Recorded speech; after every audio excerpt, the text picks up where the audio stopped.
Have you ever noticed that sometimes awareness isn't enough? You understand the pattern, you recognize the trigger, you know where it came from, and yet somehow you still find yourself reacting the same way. Maybe you still overthink. Maybe you still overgive. Maybe you still feel responsible for everyone around you. The conscious mind understands what's happening, but something deeper continues running the same script. Welcome back to Who Are You Now, the podcast where we explore the relationship between the body, awareness, and the process of becoming. Throughout the season, we've explored nervous system safety, self-trust, identity, and what happens when survival mode begins to loosen its grip. One thing I've discovered, both personally and in my work, is that awareness is powerful. But awareness alone doesn't always create change. Sometimes we know exactly what we're doing and still find ourselves repeating the same patterns. So what if the question isn't, why can't I change? What if the question is, what belief is still operating underneath the pattern? Today, I'm joined by Elza Sophie, practitioner of emotion code, body code, and belief code. Together, we'll explore how unresolved emotions, subconscious programming, and deeply held beliefs may continue influencing our lives long after we consciously believe we've moved on from them. Welcome, Elza. I'm so glad to have you here. It's a pleasure. What are emotion code, body code, and belief code? Emotion code, body code, and belief code are three parts of the same modality created by someone named Dr. Bradley Nelson. There's actually books written on the modality that go into depth about how the process was discovered and what it's really all about and all the ways people can apply it. The books are The Emotion Code by Dr. Brad Nelson, The Body Code by him as well. It's three parts of the same modality focused on helping communicate with the subconscious mind through something called muscle testing, which is applied kinesiology. And we use that process of communicating with the subconscious to help identify trapped negative emotions, essentially repressed emotional trauma, things that you haven't let go of and processed, physical imbalances in the body, and how everything around us, our environment, our external and internal, affect our physical body. And the belief code is essentially doing the same thing, communicating with the subconscious and understanding how our sets of beliefs, belief systems, core beliefs, core identities are shaping essentially and affecting the body and our emotional state.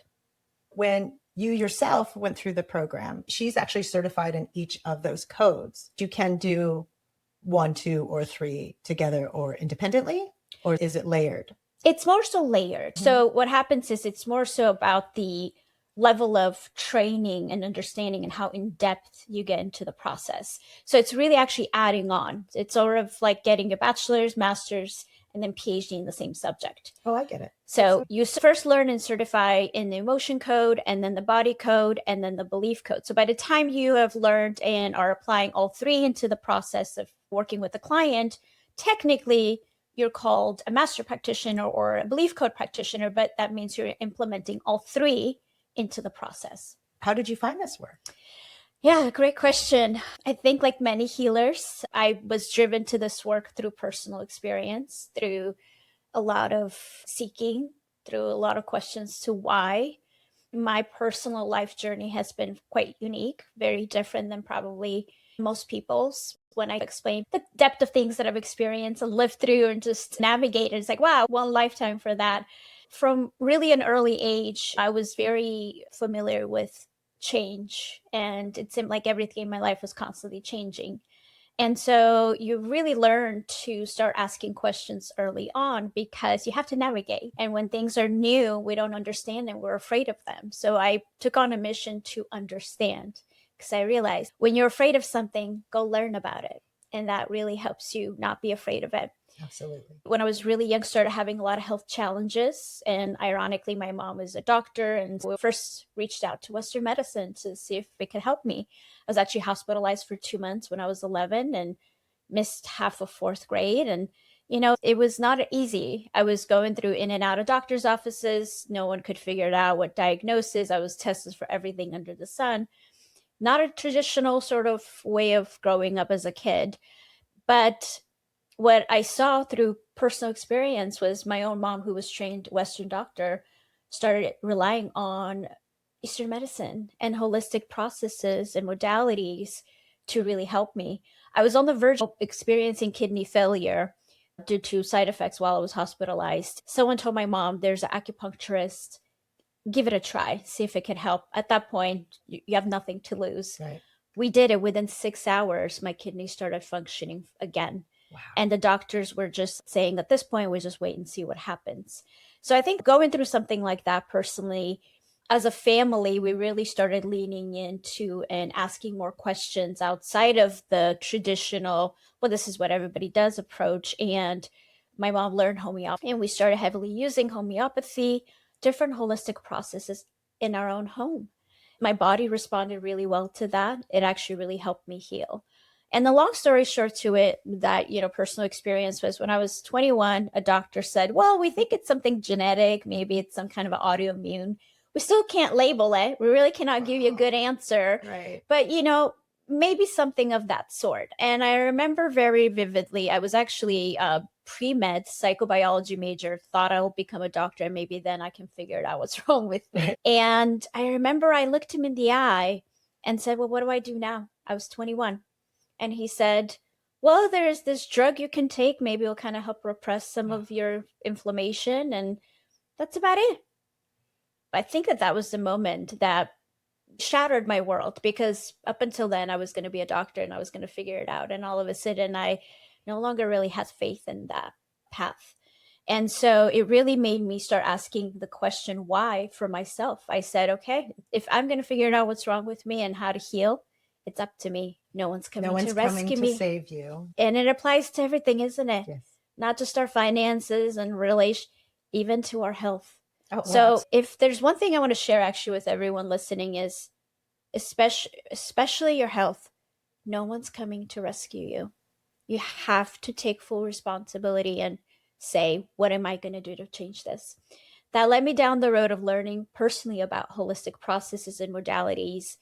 And I tried all kinds of things, changing diet and reading books. So I also been down the road of trying all kinds of things. And one day, while I had already learned and applied a lot of different tools, I was still seeking, because I knew that something unresolved from my past had something to do with what was going on still in the present. Was that intuitive for you? An intuitive knowing? Yeah. It's almost like, well, there's got to be something that happened that can explain what's going on. And from everything I had studied, I understood that really, so much of what we do and how we show up in the world is controlled by our subconscious mind. So one day, a fellow colleague, reached out to me on Facebook in 2017 and said, hey, I've got something that I thought might be something that you're interested in. I know you love healing and alternative modalities. I'd love to tell you more about it. When he explained how this works, that it's not about your conscious mind, it's about your subconscious, and there is a way we've learned we can ask the subconscious questions. The very black box that controls, honestly, more than 95% of what we do, think, feel, and say and experience, there is a way to access that. And that way of accessing can help. I immediately said, okay, I need to know more. So I actually started doing sessions and exploring more on the client side. As a client. Mm-hmm. Yeah. We worked on shoulder pain and I felt an immediate relief by the end. And I said, okay, I want to do some sessions with you. Show me what this can do. And I also want to learn to do what you do. So that was it. That was the beginning. And so how long did you stay on the client side before you started studying the modalities more in depth so that you could then be a practitioner? Or did it overlap? It sort of overlapped. I immediately started doing sessions with him. And I think within 2 weeks of that conversation, I also enrolled to get certified as a practitioner. And it takes time, obviously, just to go through the training and practice. But 2 weeks later, I had enrolled in the certification training to learn. Also, was that also intuitive? Like an aha? Was that like an internal, this is Yes. it? For me, it felt like the missing piece of what I had learned through my own healing journey. I had learned a lot about the physical body and how our body responds to toxins and, what's in our environment and our food. And we're all becoming aware of that, right? We all have a better idea of like, okay, clean water, clean food. We know there was not a lot of processes that really helped you deep into what's going on inside you. Yeah, getting into the mind. Into right? the mind. Yep. We have all these things to test the blood and test different parts of the body, but not the mind. Yet the mind can control the body.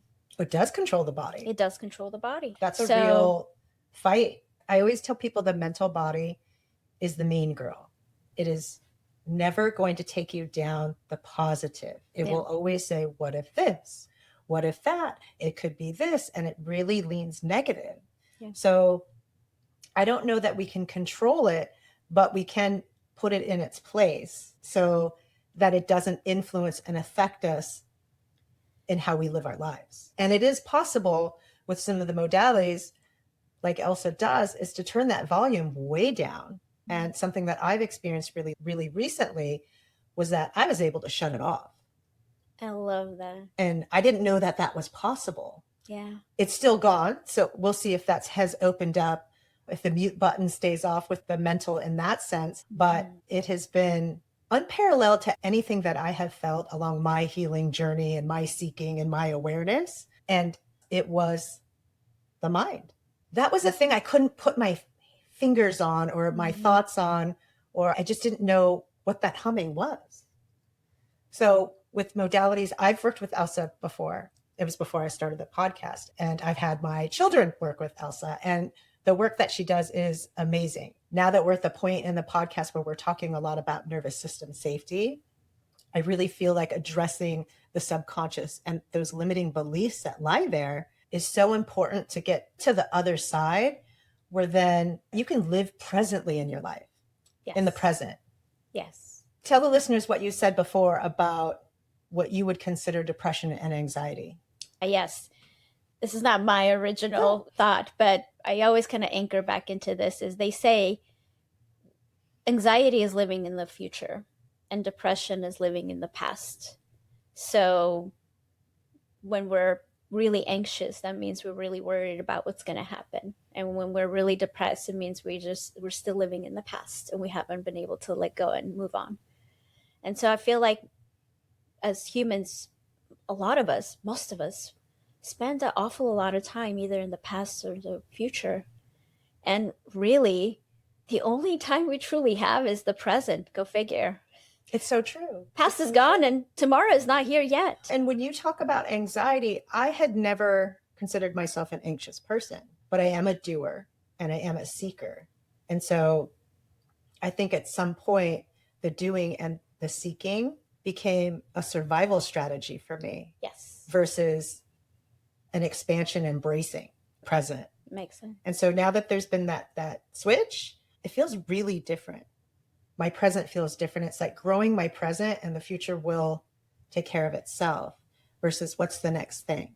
So do you feel that you're able to really maximize living in the present? Yes, since I had my present feels very different. And I don't think it's because the present is different. Yep. I think it's because I'm here now.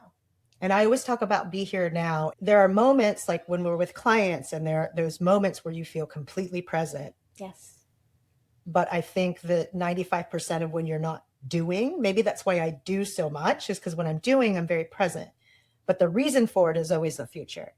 Yes. So that's the shift for me, is the reason I'm doing it has nothing to do with a possible outcome. Mm-hmm. It's just, this is what I want to do now. This is what feels right. This is what feels passionate. This is what makes me feel joy. So I've really rolled that back.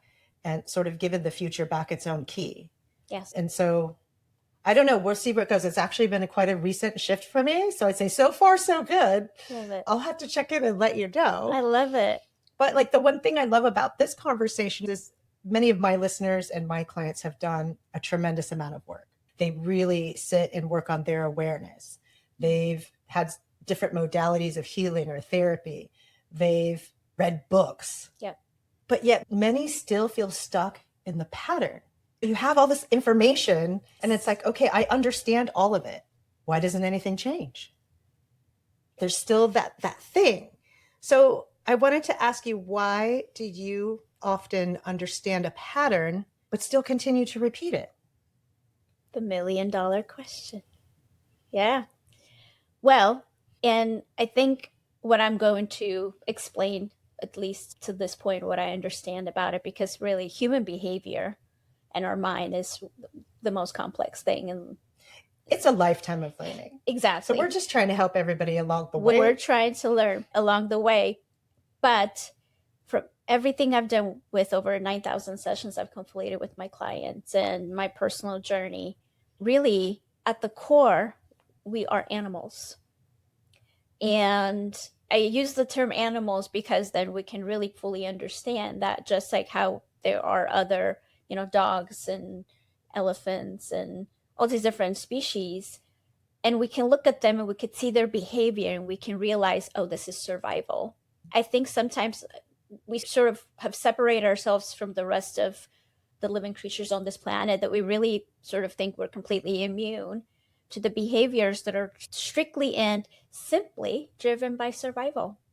So what I mean by that is, when you are stuck in a pattern and you've gained the awareness that there's something you don't like and you still can't change it, it's because that pattern is serving a purpose.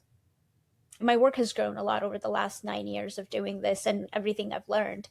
So over time, really understanding the subconscious and how to rewire our subconscious and how to rewire our processing so we do get a different outcome. Simply understanding it doesn't necessarily change it. You do have to not only understand it, but understand what purpose it's serving. I like that. There's a purpose. There is always a purpose. And I think we tend to look at our bad behaviors and bad patterns and we tend to judge them. And there's so much shame associated with it. And then we think, well, I should just change it. If I know it, I don't want it. Or if people around me tell me I should change it, why can't I just do it? And when we try to change and we fail, that adds to the guilt and shame, and that perpetuates the cycle. Now, here's the interesting thing. Let's say that coping mechanism, right? I know I need to give up the so-and-so addiction, and I just can't. Most likely that addictive coping mechanism is there because it's helping you manage negative emotions. The very emotions you keep recreating every time you shame and guilt yourself because you can't quit. So if you're stuck in an addictive pattern, maybe it's food. Oh my gosh, food is the most abused drug on this planet.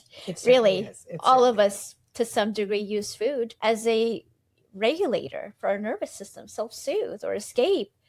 And so every time we shame or guilt ourselves for not doing a good job managing that relationship, we're actually perpetuating the very cycle, because odds are we started using food as a tool to regulate because we felt shame, guilt, and other negative emotions. In the first place. In the first place. Exactly. So I explained that because understand, great. Before you can change it, you have to have radical acceptance. You have to accept, understand why you do it. But if you truly, really understood, I think a lot of people also say, oh, I understand it, but they don't. They have some surface level, feel-good idea of it. But if you really understand, you will know then what purpose it's serving in your life. And you will not ask of yourself in your very survival mechanism that's designed to keep you safe to go against its own safety when you haven't really changed the environment. The environment. You have to change the environment in order for the cycle to break. Yeah. Is that the difference between conscious understanding and subconscious programming? Yes. That's pretty much the difference. That's fascinating. It is. It never gets old. Well, there's so much to it. There's Like I so said, we're all on this journey of healing. And like you get to this next layer. And I don't think any of us seek for the sake of seeking information just because we like to learn. But when it comes to our own personal journeys and why the way we are and the healing process, it's like you said, that surface level. And some people go, okay, I understand. Maybe they don't want to change it. That lends to victim mentality. Yes. But you go to the next layer and you think, oh, this is really it. And then there's always this next drop in. But I think the foundational level that you're explaining is that most of this is subconscious programming. And so, yes, you can look at your life. You can say, oh, yes, this happened to me as a child, or, oh, I didn't get this need met or that need. And well, I'm an adult now. I can do that for myself, but it doesn't link. And so what you're saying is those emotions that you picked up, usually negative, usually having to do with shame, guilt, unworthiness, all of those are carried through, even though I'm an adult. Of course I'm loved, or in my present, I'm all these things. Yes. And to expand on that, everyone has heard the term subconscious at some point, right? We're probably to some degree understand there's some things beneath the surface. So most of us have some idea of what the subconscious probably is. But the thing about it is the subconscious is just a more of a primal part of our brain designed to take feedback from our experiences, good and bad, and file all those experiences as safe, repeat again, or unsafe, avoid, right? So we're either seeking pleasure or avoiding pain. What happens is then, based on those experiences, the subconscious creates an identity, forms an identity of who we are based on all the lived experiences. All parts of our brain, our entire brain is designed to look at patterns, study, and predict future outcomes based on the pattern, right? And so that's why most of our day can be on autopilot if it's very similar to the next day. Because once we get into our routine, we almost can turn off our brain and just do it on autopilot.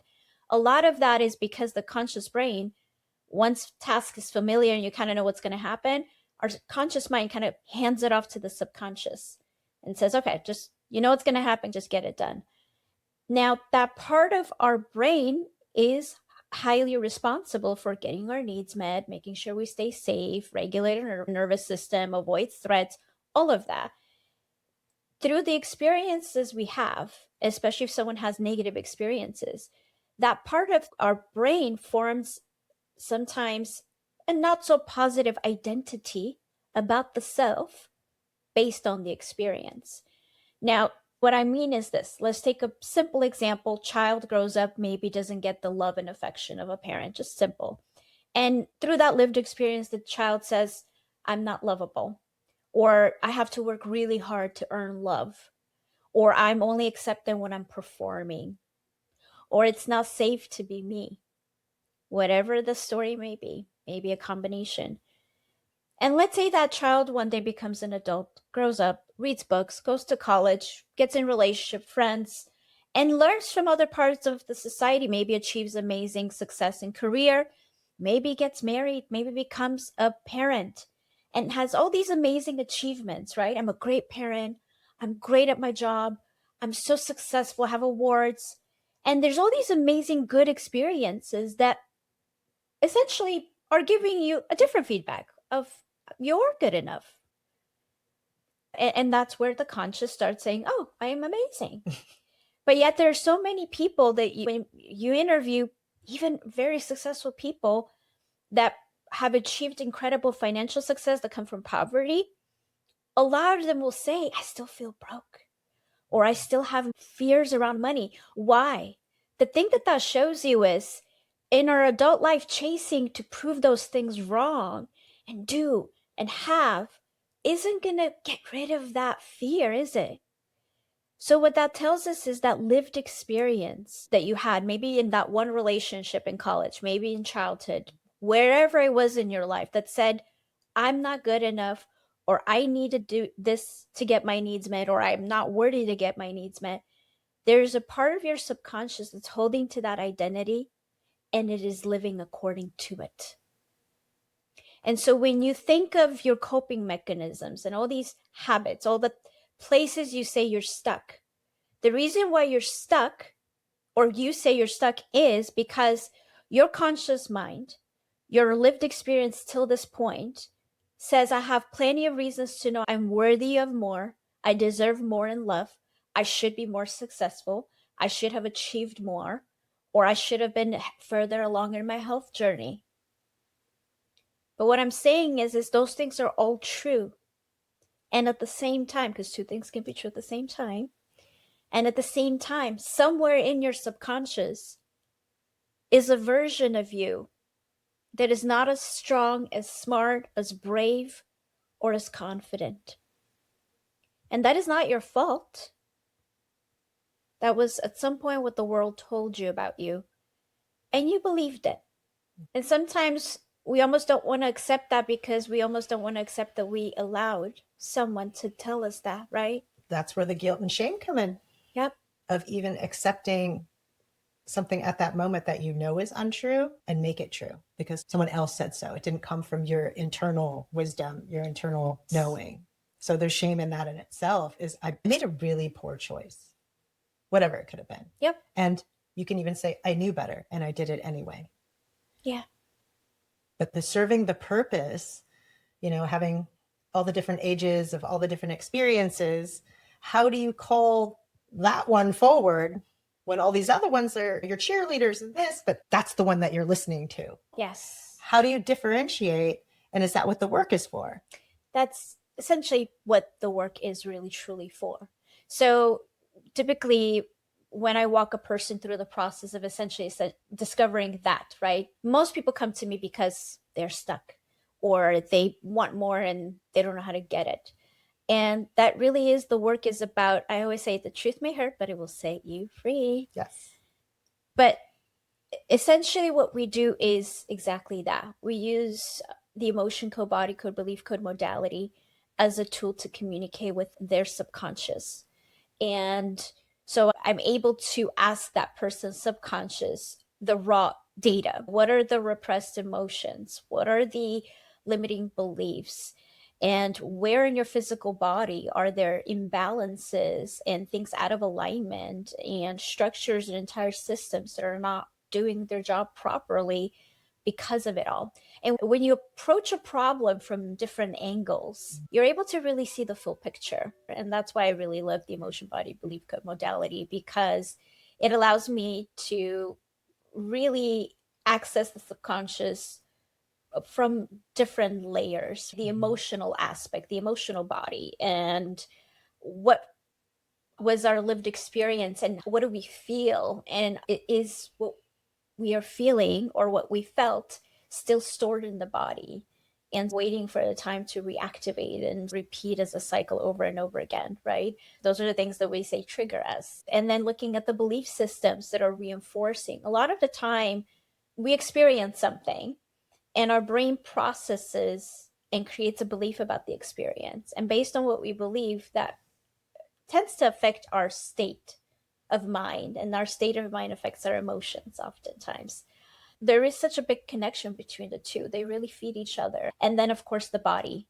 Research even says now that stored negative emotions and repressed trauma and not dealing with your past really shows up. And every single one of my clients that I've worked with, when there is a chronic health challenge, chronic autoimmune issue, something medicine can't seem to figure out what's wrong or how to really properly help them, it always goes back to us having them revisit and process something that is unresolved. And when we say unresolved, we don't even have to fully understand or regurgitate or relive the You past. don't have to relive it. No. I don't believe to heal it, you have to go back and relive it.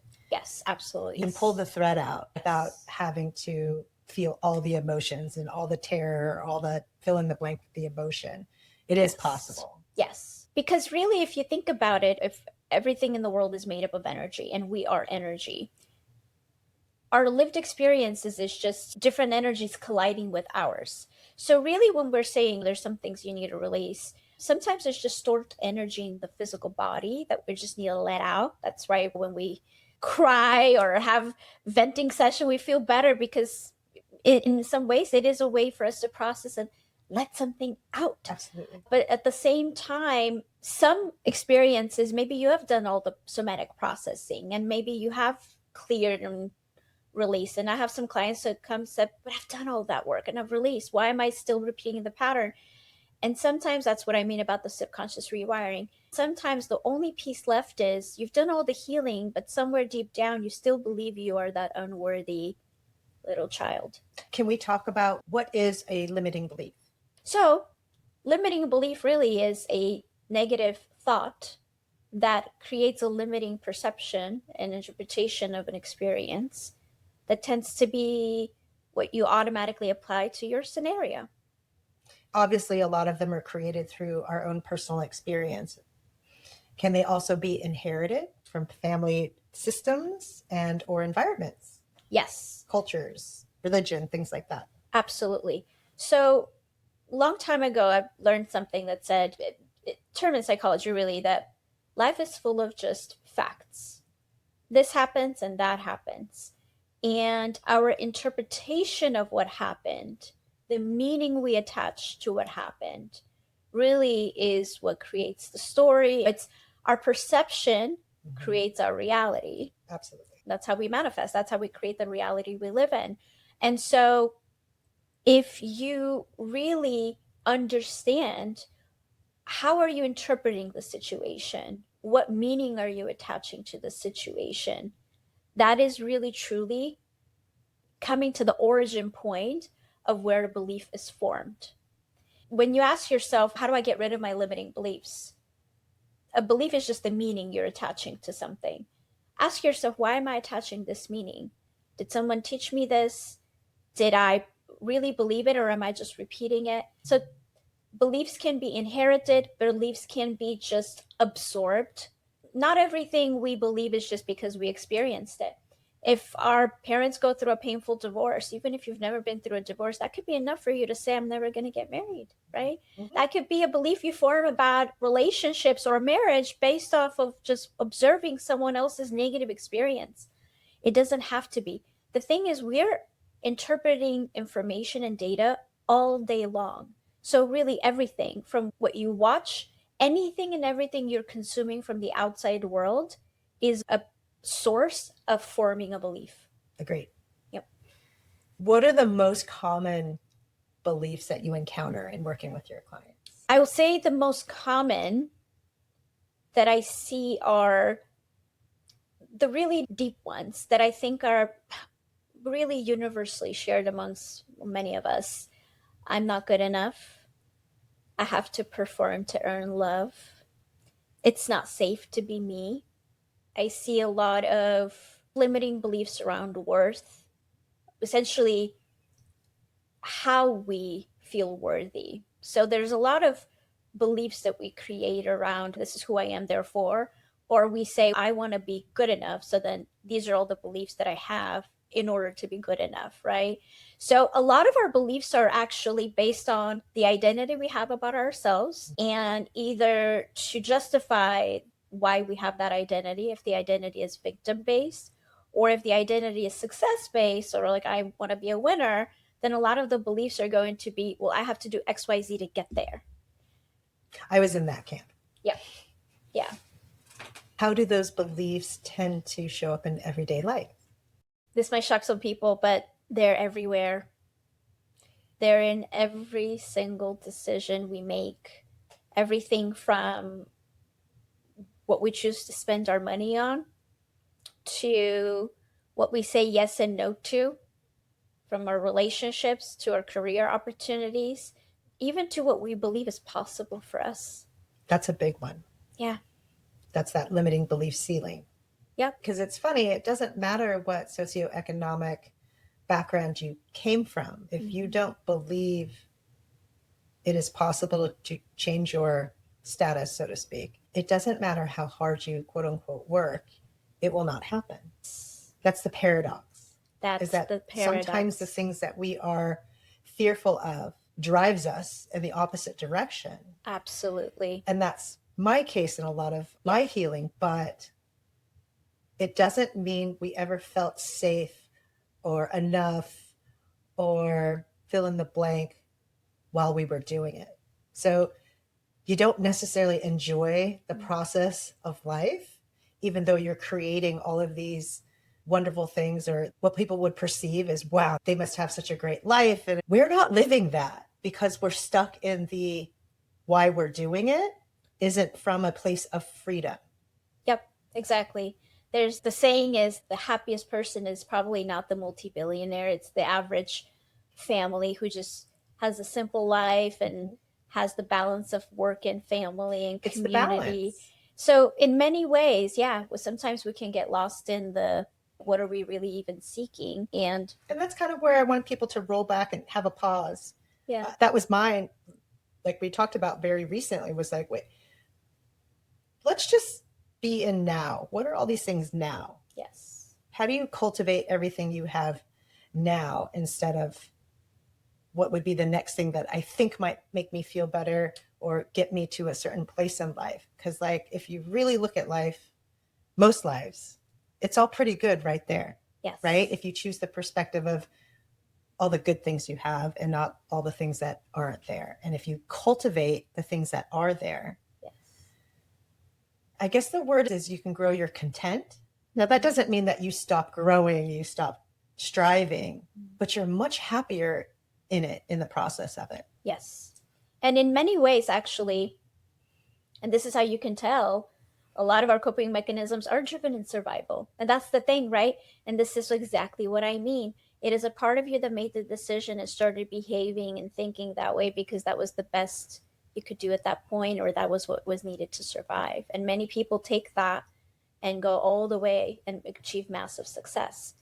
So, what I typically say for that is your biggest strength, if you don't fully understand and control it, can also just become your biggest weakness.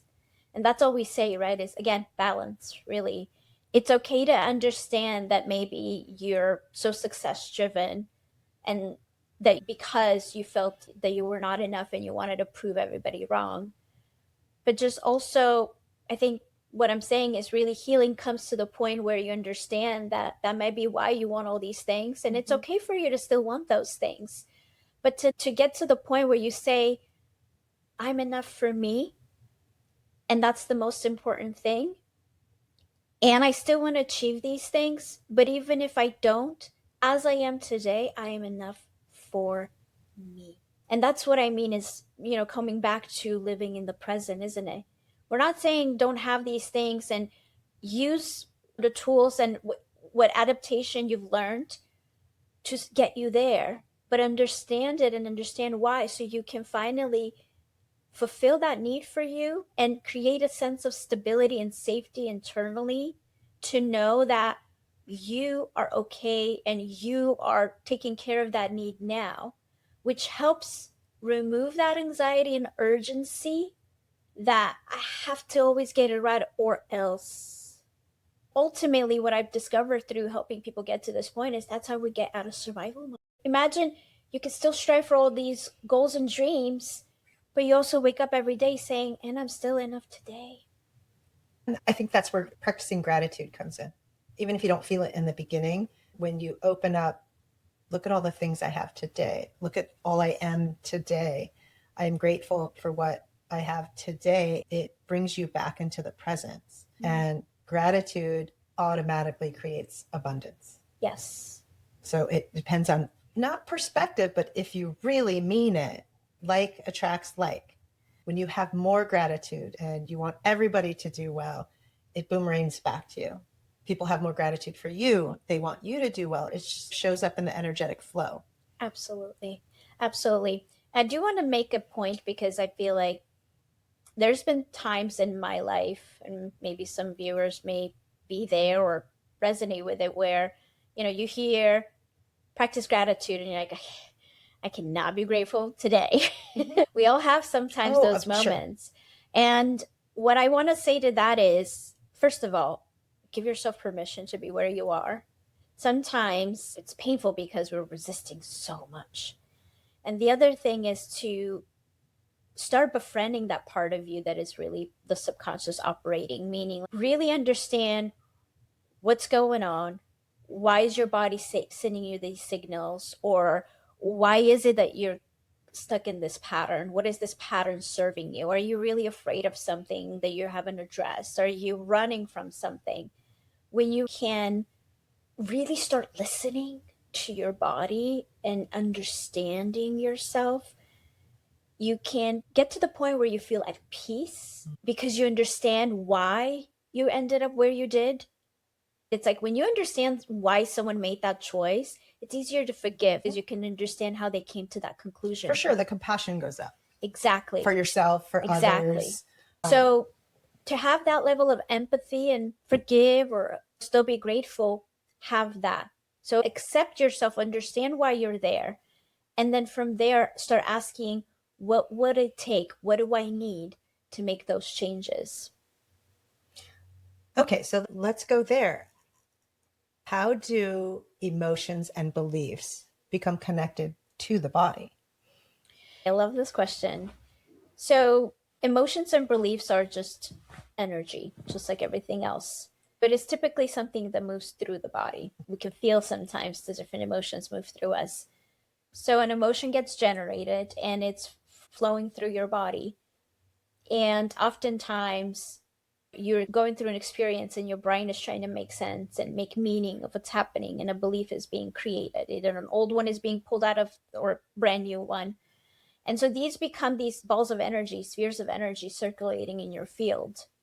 Now, if you, without resistance, acknowledge them and validate their presence and say, okay, you're here. What you're trying to tell me, what feedback, why are you here? And you let yourself feel it in the present moment. You let yourself live with it in the moment. Typically, within 90 seconds, a negative emotion is released. And a thought just as easily can go away. Most of the time, what we do is the moment that discomfort arises, we run from it. And then what ends up happening is this just ball of energy has nowhere to go. It's not properly being released, ushered out of the vessel, and it becomes stuck.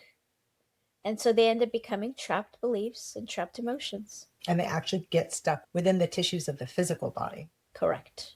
Yes. Do you see recurring physical and emotional patterns connected to certain beliefs? Yes. In the belief code, there's an entire mapping system that will tell you beliefs within this category all tend to affect these systems in the body, these glands, these organs. For example, a lot of beliefs tied to expression. I can't speak up. I can't tell my truth. No one wants to hear what I have to say, right? Anything that is about speaking, saying truth, typically manifests as issues with the throat and thyroid. So there's a lot of things around relationships, love, our emotions, our giving and receiving love. A lot of limiting beliefs around that tend to affect our physical heart. Anything that has to do with power, stepping into our power, oftentimes it connects to the gut, the solar plexus, and so on and so forth. With this train of thought, a lot of beliefs around safety, worth, lack of safety, control, codependency, tied to our root chakra and tied to a lot of our sexual organs and just the sense of stability. So yes, pretty much you can see what belief someone is constantly reinforcing, and you can map out where in the systems and glands and organs it will manifest as a disease or discomfort or imbalance. And I actually think not all of it's universal, but it very much parallels with some of the different modalities that use the meridians or the chakras. Exactly. They're related in that they run parallel. They're not exact systems. Yes. But we will tend to see the same groupings for the same areas. And it's the same in a lot of the osteopathic, the visceral manipulation follows the energetic patterning of a lot of the Chinese medicine, which also parallels a lot of the chakras. Yes. So I find that fascinating that all of the different modalities, we all end up in the same place as far as what we're addressing, not necessarily how, but what But we're what we're addressing. And I think that that's comforting, means we're onto something. We come to the universal conclusions in many ways. Yes. And I think that the perspective with the different modalities, like you said, you are looking at it from a different perspective. And so at different times in your life, or depending on what the situations are, one might resonate with you more than the other. Yes. Or you might dabble a little bit in each because you feel like you get an eclectic perspective of everything as you go through your healing journey. Absolutely. And I think it's also, what do you need in that moment? Which angle of healing you need most to be supported in that moment? What surprises your clients the most about what surfaces during sessions? I think the biggest surprising factor is they don't expect what shows up to show up or be a significant root cause to what they're dealing with now as they thought. What I mean by that is maybe they have an idea, oh, this has got to be why this is going on. And then during the session, it's something else. And they're thinking, what do you mean? What do you mean? That's not it. Put that together. Right. Yeah. The connection they would have never made to what's going on, why they're struggling, and what it goes back to. And then the second, sometimes they'll just be shocked the extent to which something bothered them, or it's still showing up. They're like, I thought I worked through this, and and that's actually very common. People will say, I've worked on my childhood trauma, or I've worked on this so-and-so relationship. And oftentimes, you know what I find in those situations where someone has done a lot of the work, but they're still struggling, is that last piece, which is the identity part. Meaning, you believe you are who you are now. Somewhere in your subconscious, there's a part of you that believes you're that old version. So the last piece, oftentimes, to really transform, and meaning really start 100% fully live your present self, is to let go of that old identity. And I think something people don't understand, and I've understood through lived experience and seeing my clients go through it, is it's an identity death. It's letting go of old versions of you that served a purpose and saying goodbye. And that is losing someone that maybe you've lived with for 30, 40, 70 years. And it's not that easy, right? And so what I tell people is, sometimes that's all you got to do, is just let go of the parts of you that are not serving you and say it's okay. It's okay not to be him or her anymore. And allow yourself to grieve saying goodbye. It is a death, and it's okay to treat it as so. And when you think of letting go of that identity, I think if you're prepared, it doesn't catch you by surprise, or you're not as frustrated when you're not quite there. If you treat it like a death of anyone else in your family, and you allow yourself to go through those stages of grief, bargaining, no, denial, and then anger. Sometimes you gotta and you go and read up the stages of grief. And the last stage of grief is acceptance. To finally come to accept, it's time. I say goodbye. It's time. I stop being that person. And then that's when you're really free. And do you find that people actually feel that shift within their body? And is it immediate, like the thing that I had, or is it just something's different? How does that present itself in the body? Typically, so when we do a session and we're incorporating the rewiring and integration part of the identity part, there is going to be an immediate shift. There is. Once we find and identify that part of the identity, it's usually a part that feels wounded and is holding on to some kind of pain. By the end of the session, usually that part is happy and content and free and wants to go and live life and is no longer interested in living in the pain. So there is an immediate shift, and we experience an immediate shift of that.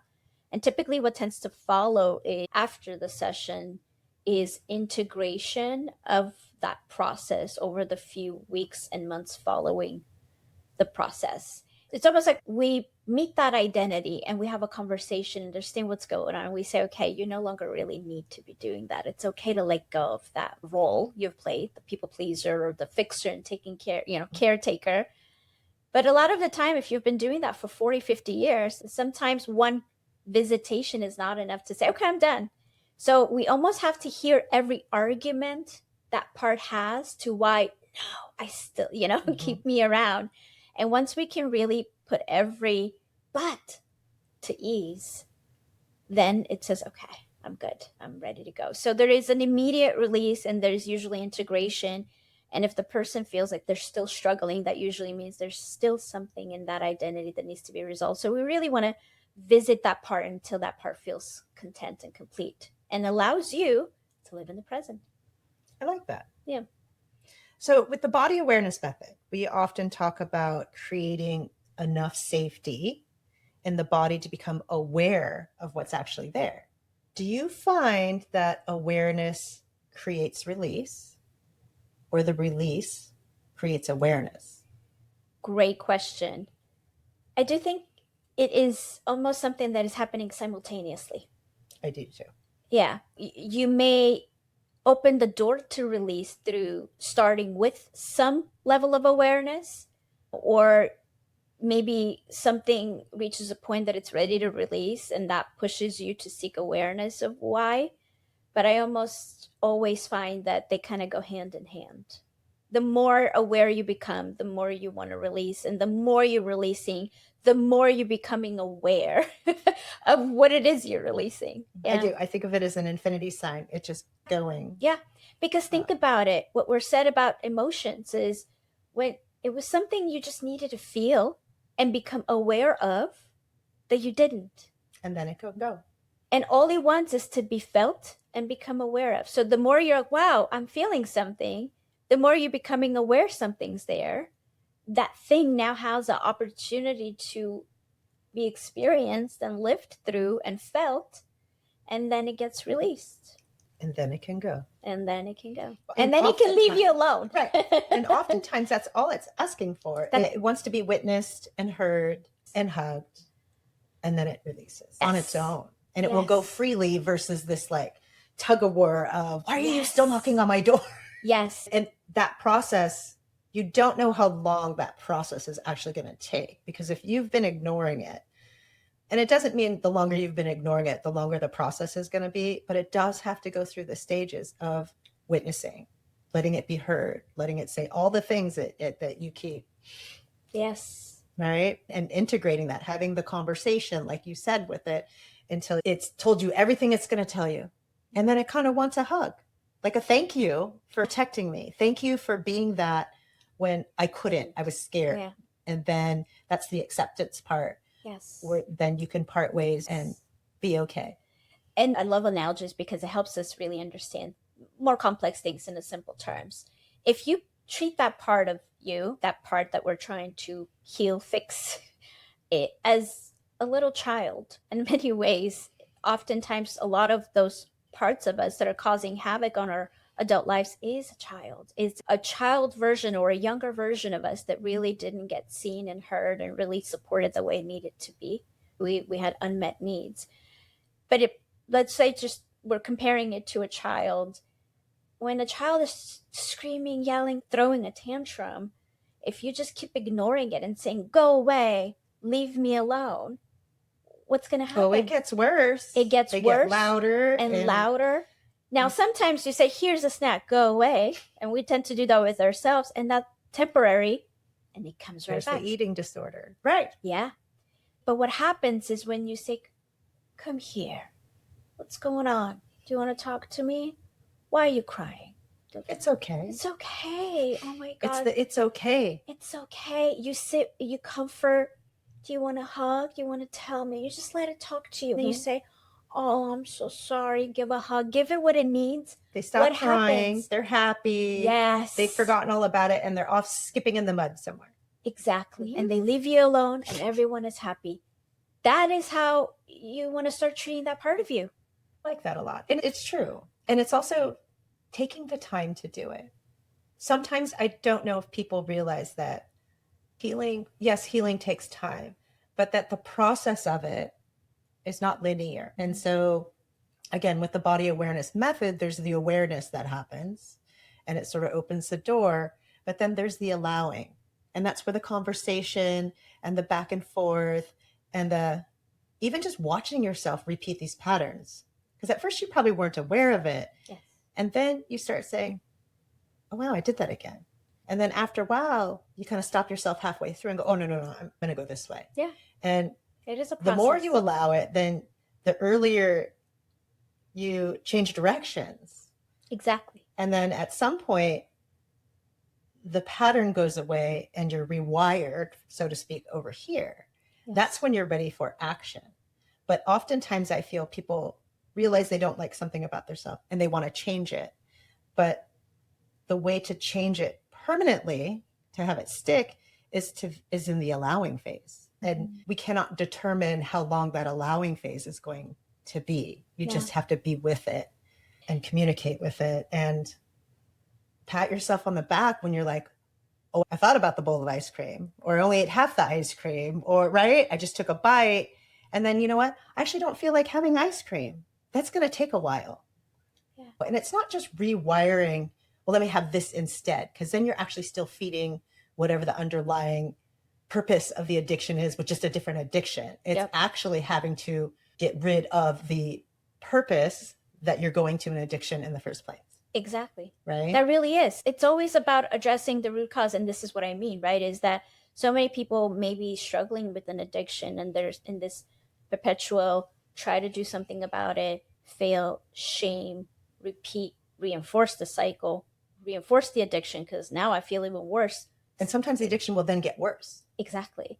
And so really how you break free yourself from that is, first of all, stop blaming and shaming yourself.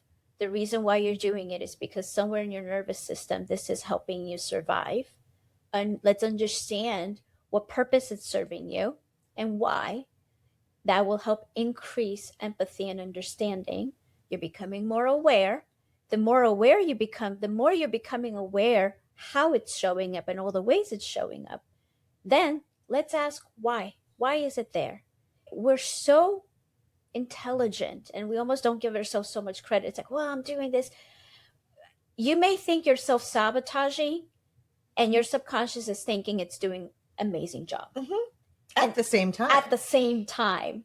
So you're not going to win the battle between survival and your intellectual mind saying, I'm going to do great. You'll do amazing for a couple of days, and the moment life is not going great and you're stressed and you're operating on survival, all those bad habits will surface. So truly, don't run from it. Don't shame it. Don't blame it. Don't label it as bad. Befriend it, understand it, talk to it, ask the question, what is this serving me? And then understand, can I get rid of the things that make me need this?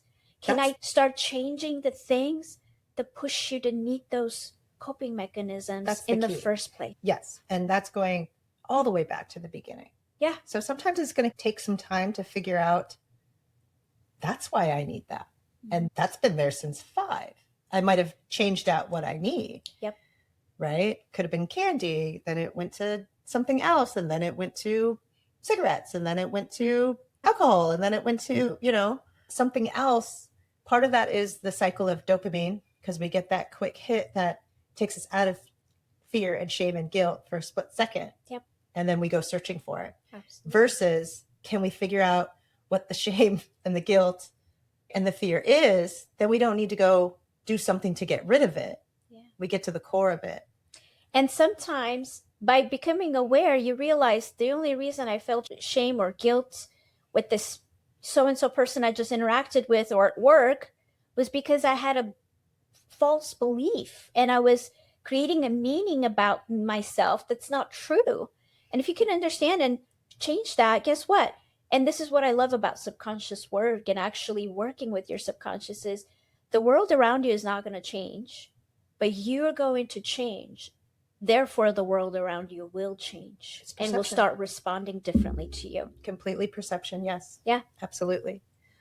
So what signs tell you that there may be a subconscious belief operating? Are there certain signs that people can kind of look for? Yes. A big telltale sign is what you say and what you do not align. That's actually a really good telltale That's an immediate sign. check. Immediate. You say and what you do are not aligned. You have subconscious limiting beliefs. I'm going to translate what that means. You consciously want this and you subconsciously don't. That's what that means. And they just get to fight. Yeah. And what happens is you're busy fighting rather than actually achieving the task. Yes. Yeah. The resistance makes it worse. You're spending time fighting instead of actually achieving the goal and the dream. Where would you suggest someone begin if this conversation resonated with them? What I would definitely say is if this resonates, it is a great sign you are ready. You're really ready to listen and to understand. And that, it doesn't have to be this way. There's a part of you that knows you're ready for more or for something just different. And the only reason you're frustrated is because you just don't know how to get rid of the old parts that don't serve anymore. So if it resonates, that means it's truth, right? Resonance just means true, which means it's vibrating at the same frequency as where you are. That means energetically, this is where I am. And I encourage you to take on that journey and understand, learn about your subconscious, learn about what's going on and why, and start befriending that part and understanding what it needs to become your best friend, not your enemy. What's one thing you would like listeners to become curious about this week? I would love to give them a question that they can use. And this is actually a great way on your own to start dismantling some of these limiting beliefs. I'm going to give a question you can use to help you start understanding and finding and releasing some of your limiting beliefs. When you catch yourself frustrated and upset in a situation, something this week pisses you off, really bothers you, irks you, I want you to in that moment pause and ask the question. This is a question. What did I make this mean? Whatever answer comes is going to tell you a lot of where you truly are. It's going to show you why you're interpreting and feeling the way you are. I think we take so much personal. Oh my God, really, we think the world revolves around us and our world does, but the rest of the world does not. So what did you make it mean? What did you make it mean about you, about others, about that person? Because the meaning you're attaching, whether true or not, is about to affect your mood and what you do next about this. I really like that. That's a great foundational question. It's an entry point into introspection and self-reflection. So that's great. Okay, final question. If someone listening realizes they've spent years operating from beliefs that no longer serve them, what would you want them to know? You can make the decision to abandon that belief and start choosing to believe something different today, right now. If your whole life you felt that you're not good enough, you can decide today, I am. It's that simple. We tend to give so much of our power to others. What I would want that person to know is that you've believed all these things for so long because you accepted them. And you can today reject those beliefs. Today you have the power as a creator, as a powerful being, to say, I'm not going to believe that anymore. Beliefs change. The weather changes. What we believe about health and biology change. We're discovering new things. We're like, oh, we used to believe this and now we believe that. Be flexible. Beliefs can change with new data and new information. That science does that all day long. We say, oh, we have more data, therefore we're updating our theory, or what we believed 50 years ago, now we believe something else. The same way science is every day evolving, you're allowed every day to evolve. You're allowed with your new pieces of information and the new data to choose a different belief today. Thank you, Elza. My pleasure. One of the things that continued showing up throughout this season is that transformation isn't always about becoming someone new. Sometimes it's about becoming aware of what has been quietly running in the background all along. Whether those patterns live in our nervous system, our habits, our emotions, or our beliefs, awareness creates choice, and choice creates possibility. A huge thank you to Elza for joining us and sharing her perspective today. If this conversation resonated with you, I encourage you to spend some time reflecting on this one question. What belief might still be operating underneath the pattern I'm trying to change? As always, thank you for being here. Our shift has ended for today.